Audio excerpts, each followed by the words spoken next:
नागपुर में शीतकालीन अधिवेशन शुरू है और इस अधिवेशन में भी मीडिया प्रतिनिधि लगातार विधायक सुधीर मुनगंटीवार को कौन सी जिम्मेदारी दी जाएंगी, इस संबंध में स्वयं मुनगंटीवार से सवाल पूछते दिखाई दे रहे हैं। चलिए देखते हैं इस संदर्भ में सीटीवी की एक विशेष प्रस्तुति।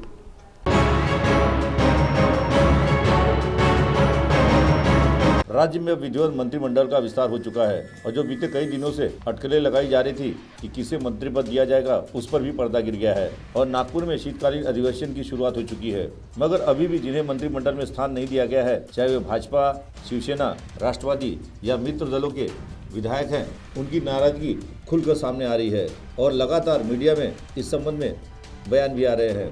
भले ही महायुति गठबंधन के हाईकमान ने 2.5 साल मंत्रियों के लिए एक फार्मूला तैयार किया है कि 2.5 साल के बाद मंत्रियों के कामों का ऑडिट किया जाएगा और जो भी मंत्री सही तरीके से अपनी जिम्मेदारी नहीं निभाएंगे, उन्हें हटाकर उनके स्थान पर नए लोगों को मौका दिया जाएगा। मगर भाजपा के हैवीवेट कद्दावर नेता पूर्व मंत्री सुधीर मुनगंटीवार को मंत्रिमंडल में स्थान न पाना अब एक बहुत बड़ा मुद्दा बन गया है और इस संदर्भ में स्वयं मुनगंटीवार विभिन्न इलेक्ट्रॉनिक चैनल के प्रतिनिधियों के सवालों का लगातार जवाब देते देखे जा रहे हैं। गौरतलब है, सुधीर मुनगंटीवार का नाम भाजपा में काफी बड़ा है और वे पूर्व में कैबिनेट मंत्री के साथ भाजपा महाराष्ट्र प्रदेश अध्यक्ष की जिम्मेदारी भी संभाल चुके हैं और वे विदर्भ के एकमात्र विधायक हैं जो 7 बार विधानसभा का चुनाव जीते हैं। और जब से उन्होंने भाजपा में अपने राजनीति पारी की शुरुआत की है, तब से उन्होंने पार्टी में एकनिष्ठ होकर काम किया है। हालांकि उनके सभी राजनीतिज्ञों से मधुर संबंध रहे हैं, मगर वे शुरू से ही भाजपा का दामन थामे हुए हैं और उन्होंने कभी पाला नहीं बदला।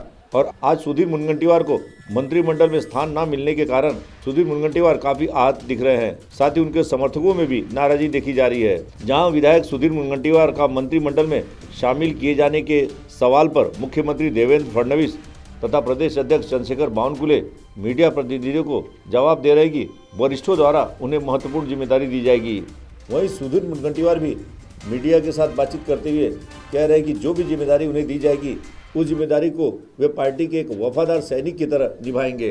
अब देखना यह है भाजपा हाईकमान सुधीर मुनगंटीवार को कौन सी महत्वपूर्ण जिम्मेदारी देकर उनके जख्मों पर मरहम लगाता है और एक बार फिर सुधीर मुनगंटीवार उसी अपने शैली में कार्य करते हुए दिखाई देते हैं। इसकी ओर सभी की निगाहें लगी हुई हैं।